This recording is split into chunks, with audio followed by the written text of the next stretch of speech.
I once worked as a direct care aide for a 65-year-old woman with a developmental disability. Her daughter, who was in her 40s, worked overnights, and she needed a caretaker with medical experience to watch her overnight. When I say once worked for them, I mean I literally worked once, just this night, and you're about to hear why I never went back. The 65-year-old woman's name was Martha. Her daughter's name, who contacted me, was named Colleen. It's possible Colleen didn't have any other family to watch her and didn't want to or couldn't afford to put Martha in a nursing home. Or it was possible that she felt more comfortable hiring somebody with some form of experience to watch over her. At the time, I was already a direct care worker for two other women who suffered some forms of developmental disabilities, so I had experience. But nothing prepared me for that night. Colleen left for work earlier that day. I worked my first job, so I was really pushing my body to exhaustion trying to make as much money as possible. Colleen had introduced Martha and me. Martha had given me a smile before Colleen brought her upstairs to her bedroom for the night. It was around 9 p.m. Colleen told me that Martha would sometimes walk around the house at night, acting confused, and I'd need to calm her down and bring her back to her room. She specifically addressed this not to be a form of sleepwalking. When I asked, she said it's one of the symptoms of her mother's dementia. I told her to rest assured that I'd know how to handle it. I spent my time initially in the living room catching up on my show. These jobs aren't super glamorous, and for the most part, it is a lot of sitting around. I heard footsteps from upstairs. I went to the stairway and looked up the stairs, then called Martha's name, asking if she needed anything. She didn't answer. I heard her footsteps go back to her room, and then the door closed. Maybe she went to the bathroom. I went back to the living room and watched some more TV. It was maybe an hour later that I got up to grab my sandwich that I brought from the fridge. As I left the kitchen with a plate and my sandwich to go back to the couch, I nearly had a heart attack and dropped the plate when I saw Martha standing at the doorway, glass shattered everywhere. I apologized to her and asked if she was okay. She started yelling at me, "Who are you?" I reminded her who I am. I'm her direct care worker, here to make sure she's okay. Everything she said at this point was in a loud scream. "Why are you here? I don't know you." Things of that nature. I reminded her that we had just met and that her mother, Colleen, hired me to watch her and the house. This seemed to work for long enough for me to get her to come back upstairs with me into her room. I brought her up a glass of water and some melatonin and Chasm. I made sure she took both before going back downstairs. After a few hours, I was absolutely exhausted. I had to get a couple of hours of shut-eye. There was a spare bedroom upstairs with a twin-size bed where Colleen said I could rest if needed. I felt like at this point, Martha was asleep for the night from the melatonin. I fell asleep within minutes, but I was asleep for only maybe an hour. I woke up to a sound from downstairs. It was this repeated slamming every 1 to 2 seconds. Something from downstairs was being slammed. I jumped out of bed. I had left the bedroom door open so that I'd hear anything if Martha got up. Case in point right here. When I got to the stairs, I realized the slamming was coming from the kitchen. I walked down the stairs in as quick of a speed as I could while still remaining quiet. Getting to the bottom, I peered around the opening to the kitchen, and what I saw was like a scene from a scary movie I'd seen before. I saw Martha in the darkness standing in front of the oven, repeatedly opening it and slamming it shut. It was horrifying. When I say I saw Martha, I really only saw her silhouette. It was that dark in the kitchen. I said, "Martha," really loudly, and she stopped, turned to her left at me, shut the oven door one final time, and started walking towards me, towards the stairs. I said in a now softer, kind of scared-sounding voice, "Are you okay?" She got close enough to me where I could now see her facial features, and she looked at me with this blank expression, then walked right past me and started walking up the stairs. I followed her upstairs, but as soon as she got to her room, she slammed her door shut. I knocked on the door saying, "Martha, are you all right?" She didn't respond. I quietly opened the door just to peek inside, and I saw Martha at the side of her bed, just standing facing the wall. I've seen a lot, but this was some pretty unsettling behavior that I feel like is the exact kind of stuff you'd see in some scary movies. Like I mentioned before, I walked over to her and gently eased her into the bed. When she was laying down, I covered her, and for what I was hoping would be the final time, I said, "Good night, Martha," and shut her door. I went across the upstairs to the spare room and went back to bed. I purposely tried not to fall asleep for at least half an hour, just in case she'd wake up again, but I don't even know if I made it that long. All I know is I fell asleep pretty freaking quickly. I woke up once again, however much later. The room was still pitch black, and the 1-hour alarm I set had not yet gone off. I looked around the room, wondering what woke me up. I didn't see what it was until I heard a sound from inside the closet. I then noticed the cracked open closet door and the black shadow of a head peeking out of the closet. Again, I almost had a heart attack. I said, "Martha." She didn't answer. I kept saying, "Martha," a bunch of times until she pushed the door open, and I saw her approaching the bed slowly. She started saying what she was saying hours ago again. "Who are you? I don't know you." As she got closer, I tried calming her down, reminding her who I am. I reached for the lamp next to the bed and fumbled with it until it turned on.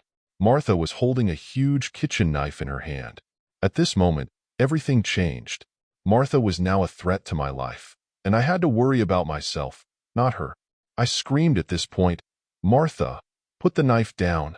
I guess my scream stressed her out because she got closer and started screaming back at me, still repeating, "I don't know you." I wasn't going to attempt to calm down a knife-wielding dementia patient. That was not in any job description. I mapped out a way to run around her in the bedroom, and I went for it. I jumped off the bed on the side further from her, and she screamed again, "Who are you?" She swung the knife at the air as I ran past her. It was a slow and weak swipe from what I saw, but nonetheless showed that she had intentions of actually using it. I got downstairs and grabbed my shoes and went outside. Instead of calling 911, I called Colleen, as she requested I do if there's an issue. I was courteous in doing this because getting law enforcement involved is never doing anyone any favors. Colleen was yelling into the phone at me not to leave her, and honestly, I yelled back that she attempted to kill me and that I didn't call the police. She had to leave work. Of course, I stayed outside of the house, making sure Martha didn't go anywhere until Colleen returned. When Colleen went inside, Martha was back in her bed asleep. Colleen went as far as accusing me of exaggerating the whole thing until she found the knife next to Martha's bed. To not give her any more fuel to blame me for any of this, I left out the fact that I ever went to sleep. But that doesn't mean that I felt in any way I did anything wrong. Colleen even offered me that room to sleep. I never worked in that house again. Martha was a scarier patient than I'd ever dealt with in any of my jobs in my 9 years of being a direct care aide. It was my first day working for this plumbing company. I was called in for my first job to this house out of town. The plumbing company had 5 employees, and the owner would choose who does what job. I don't see it as a coincidence that I was sent to some undesirable job far away in a sketchy area for my first job. The call was for a leaky pipe under the sink, which is typically the easiest, most basic job to get a call for, depending on the root cause of it. I pulled up to the house, my first ever call, and it was an absolutely disgusting-looking house, completely run down, as if no one had lived there for years. I went up to the house and knocked until a middle-aged man opened the door. I didn't like his aura from the start. He had this unflattering, disproportionately wide smile that made his entire face appear off-putting. His voice was also really soft and high-pitched, not the voice I was expecting to come out of his mouth. Or maybe it was, given his unusual appearance. He welcomed me inside the house. I realized there wasn't a single piece of furniture in the house. "Just moved in?" I asked him. He replied, "Yes," and then chuckled. Or maybe I should say he giggled because it was just a weird, high-pitched little laugh. He brought me to the kitchen, and the first thing I did was set my stuff down on the counter, then open the cabinets under the sink. I slid myself under the sink and started to examine the pipe, specifically looking at the P-trap and the lock nuts to make sure they weren't overly tight or loose. I noticed the man was standing directly over me, his legs spread wide so that I was sandwiched between both of his feet. It was extremely uncomfortable. I asked him politely to give me some space, and he backed up a bit, but not enough that would make me feel comfortable. I realized that I didn't see any water leaking at all, so I got out from under the sink and tried running the water.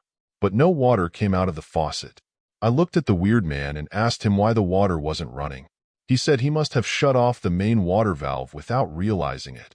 When I say I stood there speechless for a few seconds, I'm not exaggerating. I asked him bluntly, "How do you do something like that by mistake?" He smiled and shrugged his shoulders.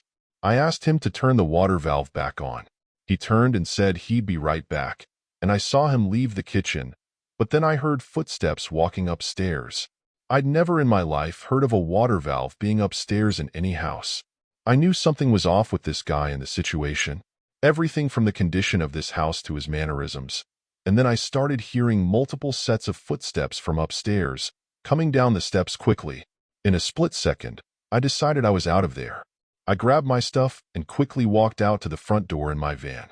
I'm a pretty large and loud dude, so I'm not really intimidated very easily by people in a physical way, but there was something about that situation and that guy that told me that something was about to go down. I looked at the house for a second, and then I drove away. I called Dave, my boss, letting him know it was just some kind of prank because that just sounded better than me saying I was scared of that guy. I did a few minutes worth of investigating and found out that that was just a vacant abandoned house. I got the number that made the call for the alleged leaky pipe from Dave, and it turned out to be a voice over IP number, not even a real number. I reported this shady encounter with the local police department just so that they would be aware of it and maybe close off that house. I've never had a reason to return to that sketchy part of town again. I only worked for that specific plumbing company for about a year. Back in 2019, I worked for Domino's. It was my first night. I was just starting out. I was only working there because I needed the money for college supplies for my dorm, etc. And so that night, I was being trained. When you're being trained, you're accompanied by the manager on your first few deliveries to see how you do and evaluate you and train you. It was late, around 8 o'clock, and we got an order. Our store wasn't electronic like they are today. We couldn't see where the locations were on a big TV. We had to go look them up on our phones for directions. We got the directions and the pizza. I still remember the order, 4 large pizzas with 2 bottles of pop. We loaded them into the car, and it was my car since I was the one being evaluated. So it was me, my manager, and another trainee who I didn't know. The house we were heading towards was way out of the way, in the middle of nowhere. My town was old, though, so it was fairly common to go miles without anything. It took us around 15 to 20 minutes to get there. The house looked old, really old. It was an old 2-story home, and it was completely run down. The wood was chipping. Some of the windows had boards on them. It was not a house you'd expect people to be living in. I remember asking my manager if we had to go up there, and he told both of us yes, but that he'd come with us and hand them the pizzas and sodas. I hesitantly got out of the car and noticed that the other guy who was new was very nervous as well about walking to that front door. We finally started making our way to it when the other trainee said he thought he saw someone watching us from the furthest window from us upstairs. Our manager told him he's just paranoid and that this shouldn't take more than a minute or two, making sure to tell us to stay calm and be nice. I don't know how I had the courage to ring the bell, but I did, which of course didn't work, so my manager pounded on the door. No answer. We waited about 15 seconds and knocked again, harder this time. Still no answer. We were all getting impatient, and there was a smell of something rotten. We couldn't tell if it was the house or if something inside had died. Finally, after about a minute of impatiently waiting, someone opens the door, but not completely. They opened the door only showing part of their face and asking who we were and what we wanted. My manager said we had their pizza. The guy quickly unlocked the door and acted all friendly towards us. It freaked the 3 of us out. It was an older gentleman in his 50s at least. He told us it took him a while to open the door because it's hard for him to get around or something. Our manager handed him the receipt and asked if he was paying with cash or a check, and the man told us he'd be back with the money. He left the front door open, so I looked around to see what the house looked like inside. Empty, completely empty. No furniture or anything in that house. Just the floor and a couple of blankets. Obviously, this guy was homeless and was just living here since no one else was. That's when we heard footsteps coming from upstairs. More than one person, too. That's when we got uncomfortable about the situation. The realization of what the other employee said became true. Someone was probably watching us as we walked to the front door. My manager yelled out if the man had the money yet, but he never got a response back. The footsteps stopped. Everything just stopped. It became silent. You could just hear the 3 of us breathing. My manager told us to stay at the front door in case the man came back and that he'd go around the house to see if the man needed help or something. We nodded at him, and he walked towards the back. The two of us heard footsteps, but not from upstairs, they were coming from below us. Somehow, we both looked completely puzzled and confused and honestly uneasy about this entire situation. That's when we heard our manager scream and heard frantic running. He ran to the front of the house where both of us were and told us to go back into the car and that we're leaving. I've never driven a car faster in my life. My manager explained to us that when he was walking around to the back, he saw a group of people in the darkness surrounding a sort of makeshift campfire, but it was very small. He got closer to them and noticed in the middle was a baby deer. The group of men were sitting around, laughing at it as if they found it funny. The minute he said that, my heart almost stopped. The new guy and I quit right after, and I heard the manager quit a month after this. I'd never worked a delivery job again. Obviously, we walked into some kind of cult meeting, and I'm just glad we left when we did.